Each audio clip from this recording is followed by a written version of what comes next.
Truth time. The one thing holding you back is you. You'll never truly thrive if you don't change your beliefs about yourself. Listen, you must create a new self-identity that's aligned with your goals in order to achieve long-term success, health and happiness. Because, honestly, you cannot outperform your own self-identity no matter what you do. In this episode, we'll show you how to change your beliefs and self-identity for long-term sustainable success.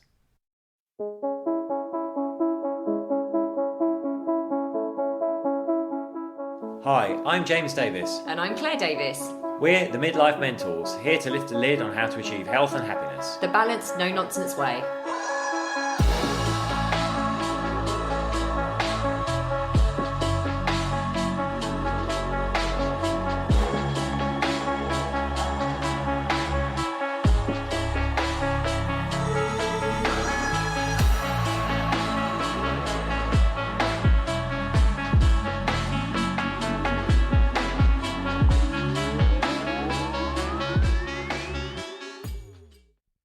Hello and welcome to another episode of the Midlife Mentors with me, James. And me, Claire. Now, we want to tell you straight out that this is the second time doing this Take two. It's part and parcel of working with tech, which we know all about. Don't we, James? Mr. D. But yesterday, we recorded this podcast and it was amazing. We loved it. We had a great time. Then we looked and the card was full. So it recorded, I don't even think it recorded any of it, did it? Error. The computer says no.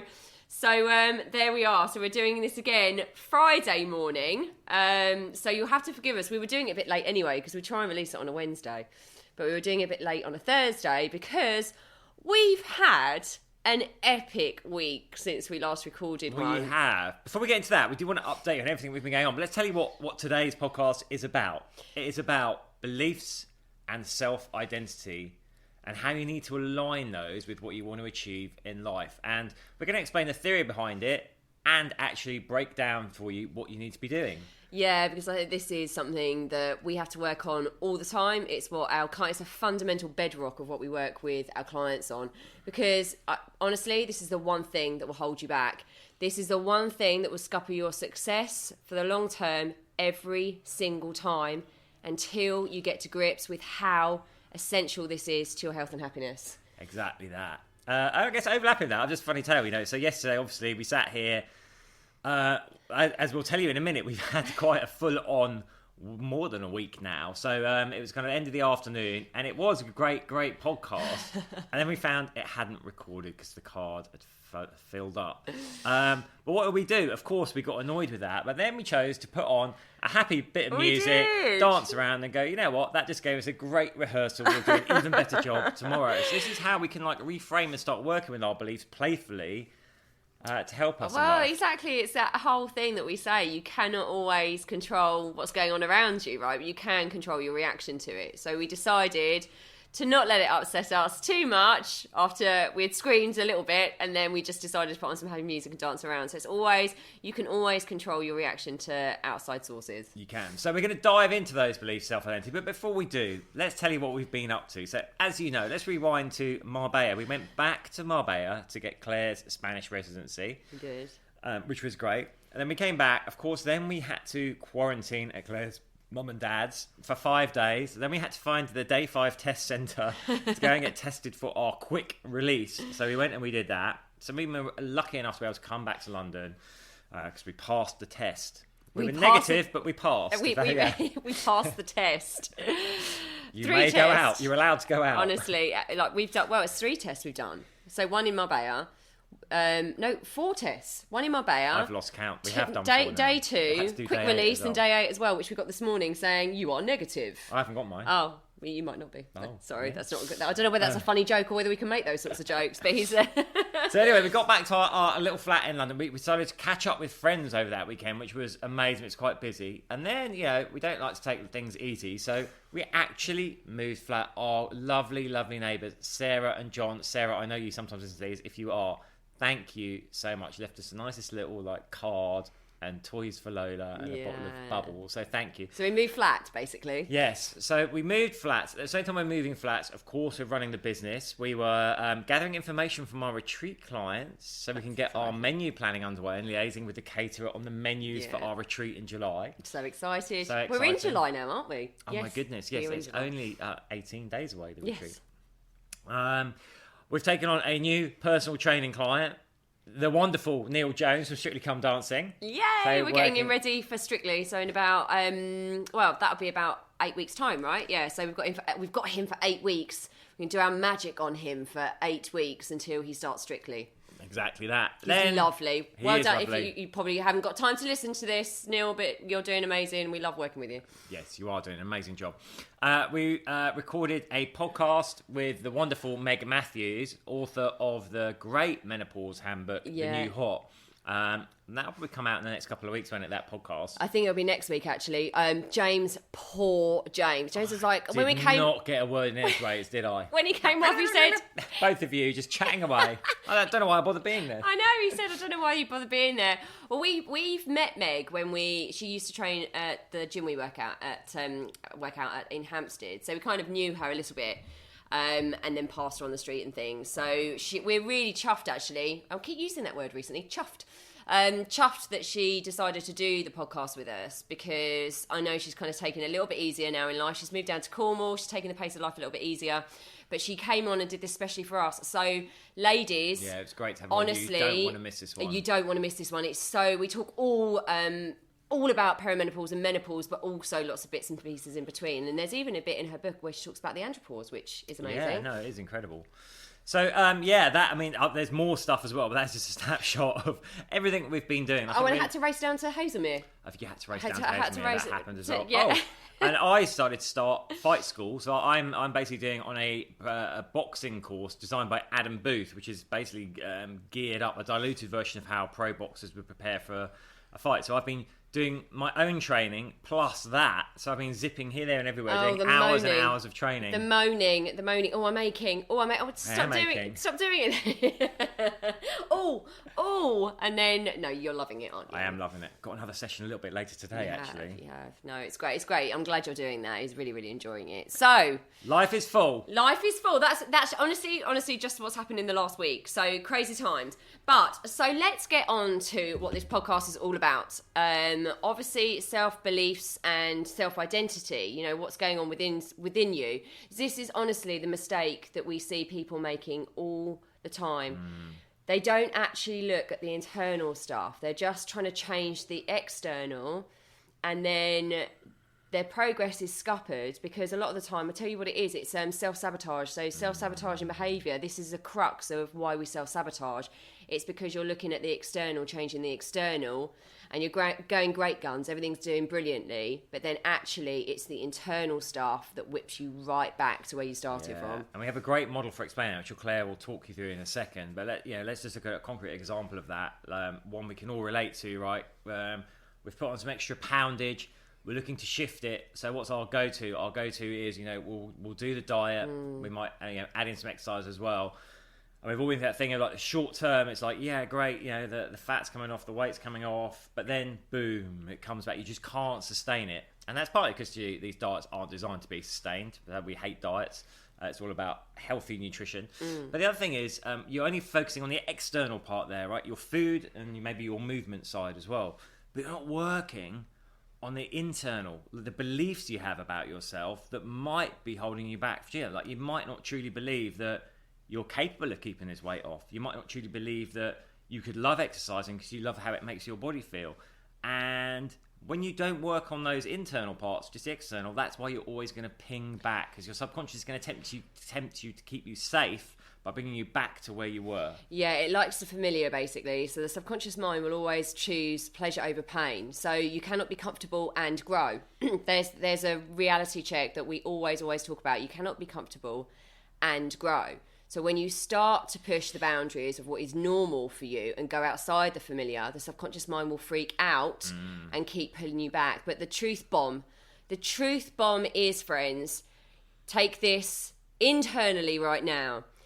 You cannot never, ever outperform your own self-identity. So it doesn't matter what you are doing on the outside, you cannot outperform how you see yourself. And James was just saying about a model there. I just want you to imagine, this is where most people go wrong. So I want you to imagine 3 circles all within each other, like a bullseye. So in the middle, there's a bullseye. This is the way that most of us live. This is the way that most of us in society, in the Western society, are told to live. So in the middle, we have the word have. So little bullseye. Once I have enough time, going to the next circle out now, I will do the things necessary to get what I want. So I will, once I have more time, I will write the book. Once I have more time, I will start my business. Once I have more money, I will go and join a gym, all that sort of stuff. So there's your have, and then there's your I will do. And on the outside is then I will be, the word be. Then I will be happy, fulfilled, expanded, creative, all those things. But it is the completely wrong way round, because you are waiting to have things that only you are in control of. You're waiting for these external circumstances to change your life, but they absolutely never will. So I want you to reverse that completely. I want you to put be in the middle, that middle bullseye circle. Once I be, once I am, once I believe I am, once I'm behaving like I am, once I'm seeing that and feeling it and touching it within my imagination, then I will do the things that are aligned with that do the things that are necessary, and then I will have fulfillment. Then I will have expansion. Then I will have what I desire. So it's we have to basically switch our thinking big time in order to get sustainable success. Which is so true. You know, as Henry Ford said, whether you think you can or you think you can't, you're right. And what he meant by that was, you know, and the research backs this up, if people think they're not likely to succeed at a goal, or they believe they won't succeed at a goal, they are very, very unlikely to ever succeed at that.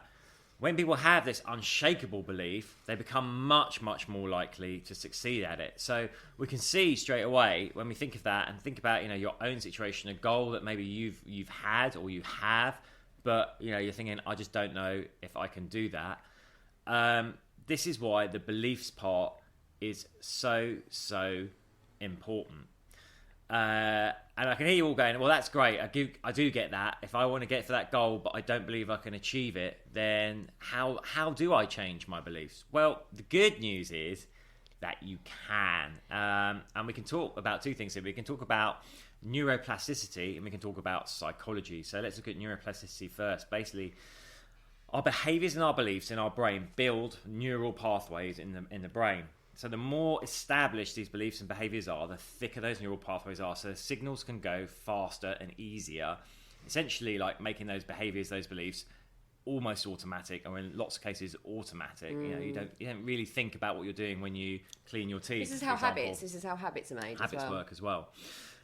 So they're ingrained, they're there in the brain, but also, you know, technology, MRI scanning shows us that we can change these neural pathways. So it's very hard to delete them, but what we can do is alter the course of them, build them in new ways. So we can look at the beliefs we might have that could be holding us back, and then look at what the counter belief is that would help us succeed at the goal. So here's your first bit of homework. Yeah, absolutely. Think of a goal you have, just one. Don't overwhelm yourself, just one goal.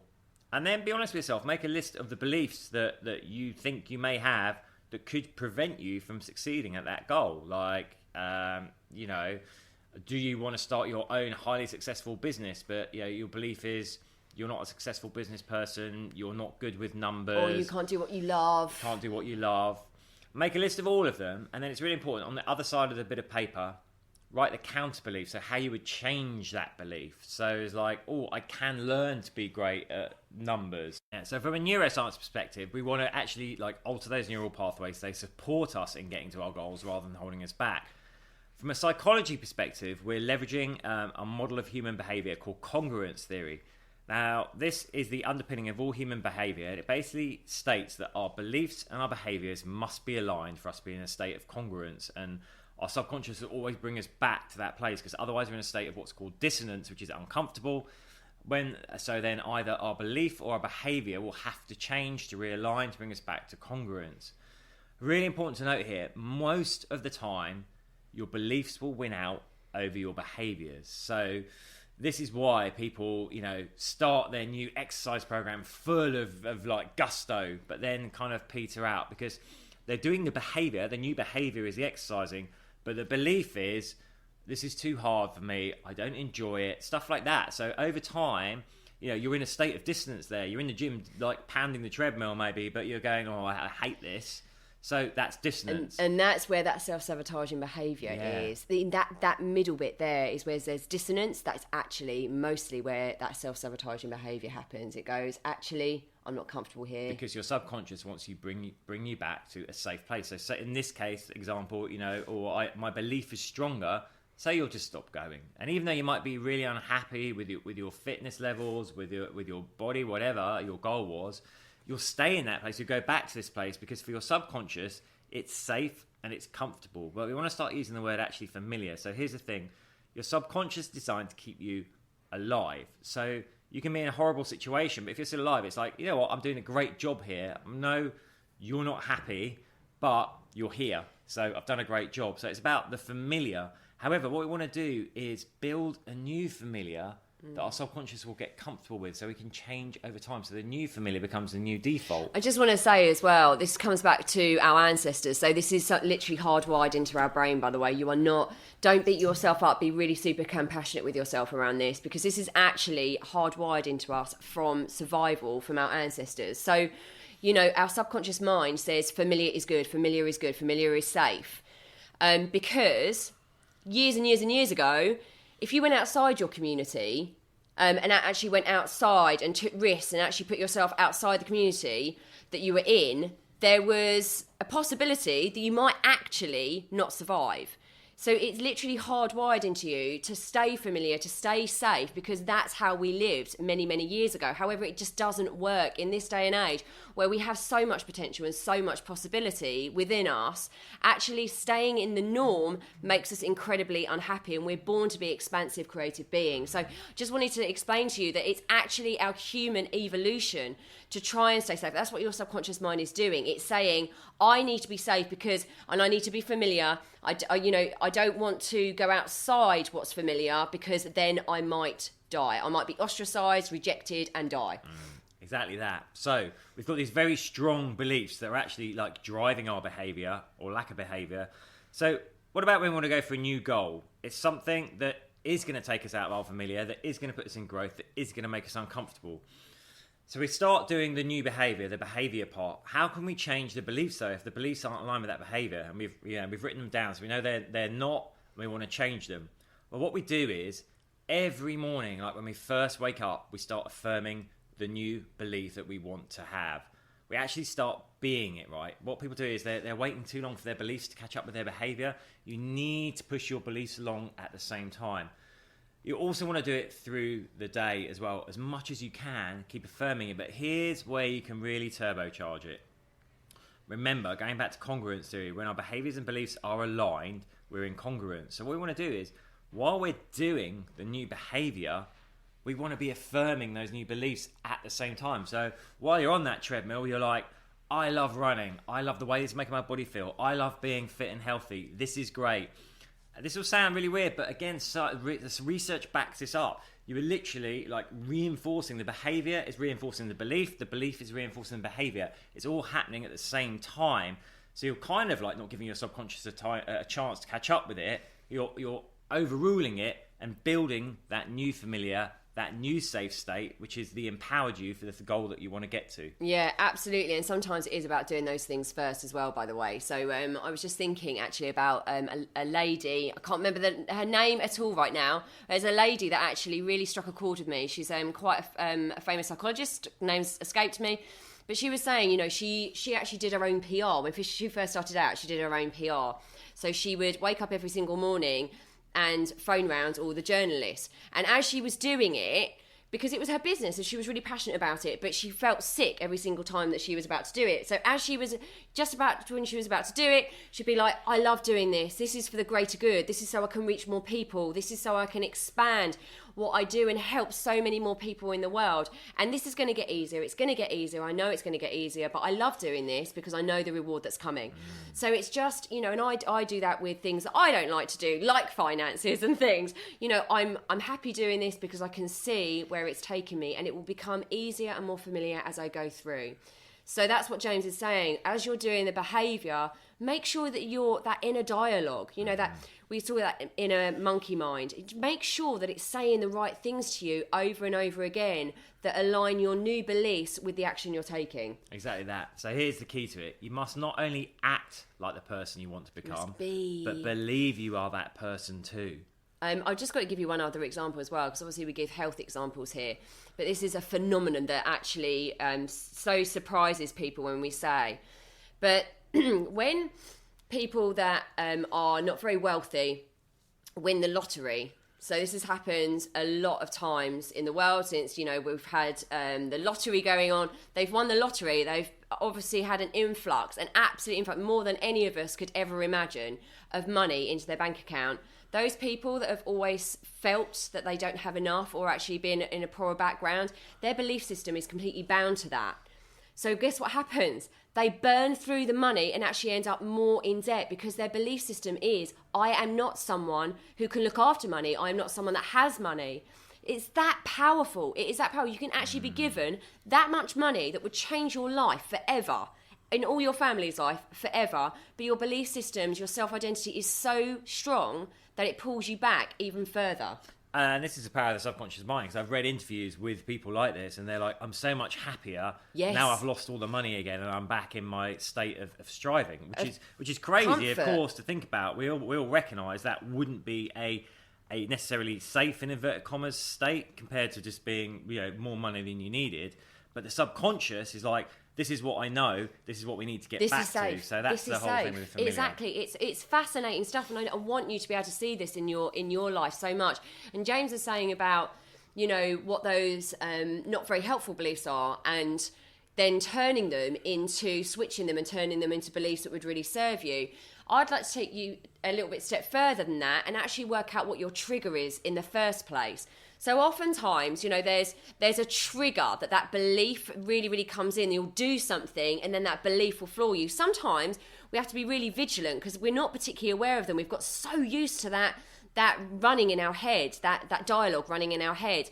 But just awareness is the precursor to change. So actually understanding what happens, what is it that happens? It might be your boss saying something, criticising you, but actually it wasn't really that bad, but it sends you into a spiral of like berating yourself.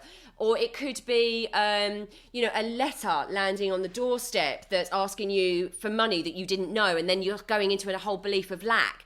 Just work out what your triggers are and then what the belief systems are and then how you can start to change them. Because honestly, when you master this magic, and I say master, it's an ongoing process. But once you are aware even of what's going on and why you self-sabotage or why you let things spiral out of control in your own head and catastrophize things, then your life will begin to change. Because that's what we also do. Beliefs seem to make us, our self-identity and our beliefs seem to over-catastrophize things. They overplay. They use our imagination in a really negative way, in a sense, and overplay all the bad stuff that might happen. But our imagination is our God-given gift, and oftentimes, especially at midlife, we begin to use it in a way that doesn't serve us. Yeah, it's worth saying there, we're giving you like a bedrock here. This is a definite technique that works, right? And this is your homework. Go write down your goal. Go write down those beliefs you have right now that aren't going to help you get there. Write down the corresponding new beliefs that will. Start affirming them, and start affirming them while you're doing the behaviour. This is the bedrock, and it will make change. But of course, as Claire is referring to there are tools we can use from hypnosis and NLP that we use ourselves. Things like future pacing, future visualization, stuff like that can move you there a lot faster as well. So there is other stuff out there, and there's a lot of tools you can put into your toolbox to help you shift through this and different approaches you can take. Yeah, absolutely. Every morning I sit there and I do my affirmations, and I sit there and I visualize who I'm becoming around a certain goal.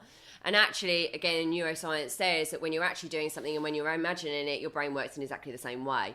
So just think about that. The imagination actually starts bringing it into reality. It doesn't know the difference. So actually, the more you behave like that person, the more likely you are to make decisions based on that new person you're becoming, and the more likely you are to have those things over the long term. So honestly, this is the stuff, you know, when we speak to potential clients and then they're inside our program, the Midlife Method, you know, obviously they're there for physical health goals, but this mindset stuff it's 80% mindset, okay? Everything we do in life, not just our program, is 80% mindset, 20% doing. So we wanted our clients, and always want our clients, to go away understanding themselves, so they know when that self-sabotaging behaviour comes in, when that feeling of resistance comes in, when that feeling of uncomfortableness comes in, it's actually a moment to celebrate. It's actually a signpost that you are doing exactly the right thing in order to grow and expand yourself, and that actually your belief systems and your self-identity is shifting in a positive way. So this is honest. I cannot tell you, you can't do anything in life without looking at this mindset mastery stuff, and it's why our program is so phenomenally successful, not just for the 8 weeks but ongoing. We've got clients that come back to us saying a year later, this has changed my life, I'm still doing it. It's because it's who they've become. This is now their lifestyle. This is who they are. It's not just something they do. I'd like to give you one little thing while you're thinking, while we're in the goal place here, you think about your goal. If you look at your goal, and some of you might look at it and go, that seems hard, or it seems far off. Here's just what I want you to ask yourself. Is it impossible, or do I just not know how? And with that not know how, I want you to think about the method and your beliefs, right? Because if it's an impossible thing, if you say that, I want to be able to fly like a bird completely unaided, it's impossible. I don't know. I might try. If there's something else, if it's a goal that you can see other people have achieved it, have done it, then it's like you just don't know how yet. You just don't know how yet. So you can learn the method and you can change your beliefs to support you getting there. I love that. Is it impossible, or do you just not know how? And there are people out there that do know how. Don't know everything, but they do know how. And that's a beautiful thing that we heard that on a program the other night. We were like, oh my goodness, it really struck a chord with us. So that's why we're using it. It's another one of our Davis-isms that we're going to start using. We are. Anyway. Send you all so much love for the weekend. Well, I guess we're getting this out today. We are getting this out today. We would love to know. Let us know. Your goal. What goal have you set yourself, and what belief? Send us one goal, one belief. Yeah. What one belief are you now committed to shifting that you know has been holding you back, know that's been creating self-sabotage within you, and let us know, because we love doing this. We love interacting. We love hearing from you. We do get emails about our podcast saying how much it's changed their perspective and changed their life. So we'd love to hear from you, and we are sending you so much love for the weekend. And you take care of yourselves. Yeah, have a great weekend. Lots of love. Bye. Mwah.